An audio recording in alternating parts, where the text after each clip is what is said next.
Friends, இன்றைக்கு 3 செடியினுடைய அப்டேட்டை பற்றி பார்க்கலாங்க. மாதுளை பழ செடியில் 2 பழங்கள் நன்றாக முற்றி கலர் சேஞ்சாக ஆக ஆரம்பிச்சிருக்குங்க.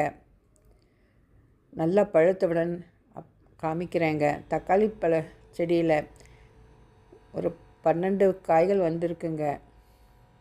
2 பழம் கலர் சேஞ்ச் ஆகிட்டுருக்குங்க. இதே பாட்டில் தாங்க கத்திரிக்காய் செடிகளை கூட வச்சுருக்கேன்.